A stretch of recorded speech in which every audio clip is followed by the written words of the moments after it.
The setting of Darkest Dungeon is highly interesting. It draws inspiration from a variety of sources, with the most obvious influence being the writings of H.P. Lovecraft. However, as explained by one of the creators of the game, the highly talented Chris Bourassa, in a lecture, which I strongly recommend, by the way, link in the description, all sorts of things inspire the aesthetics and lore of Darkest Dungeon, from superhero comics through gothic paintings to real-life events.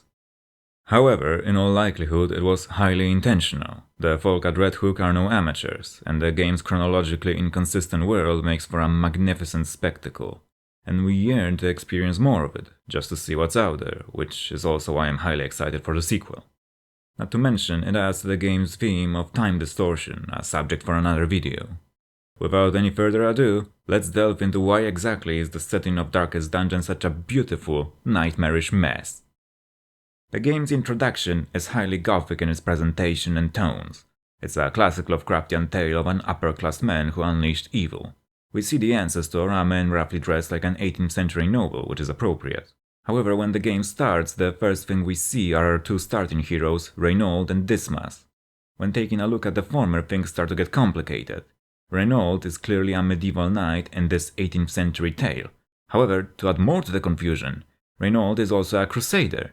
For those unaware, the Crusades predominantly took place between 1096 and 1291, making Reynauld a 13th century warrior at the latest, but that's not all.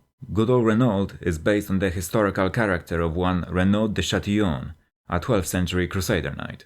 However, as if that wasn't enough, Reynauld is not dressed appropriately for that time period either.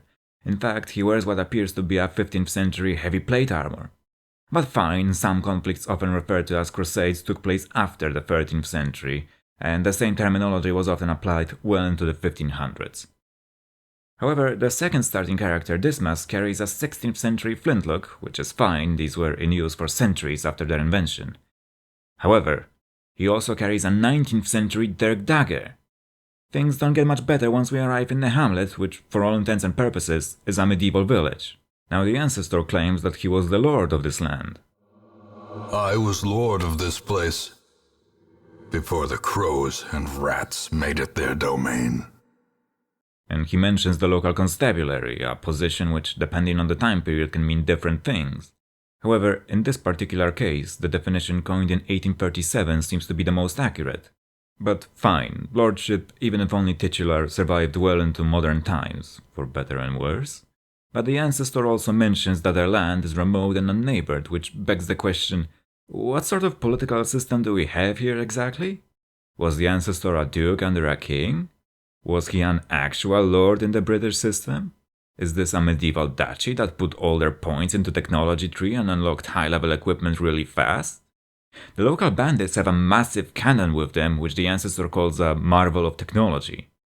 The first 16-pounder cannon was employed in 1871, so with some mild oddities here and there, we're getting closer to the late 18th, maybe mid-19th century estimate. But oh look, here's an absolutely medieval-looking Church of the Light branding people with hot iron like it's nobody's business.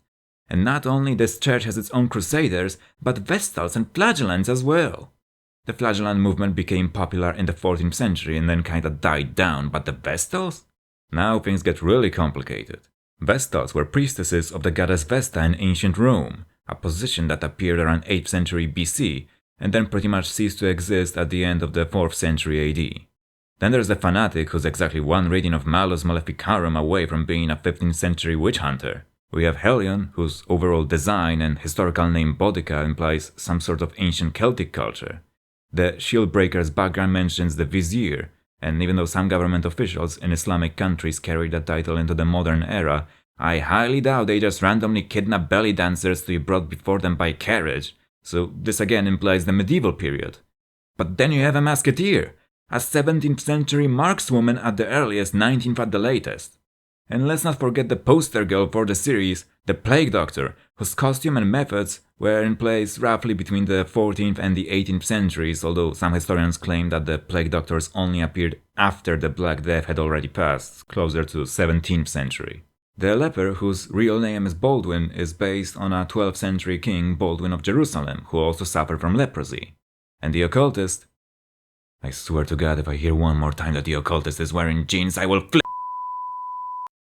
In conclusion, the setting of Darkest Dungeon has no rhyme or reason to it, and it can be roughly estimated to take place at any point in time between 4th century BC and the late 19th century AD. And you know what? I love it, and I wouldn't have it any other way.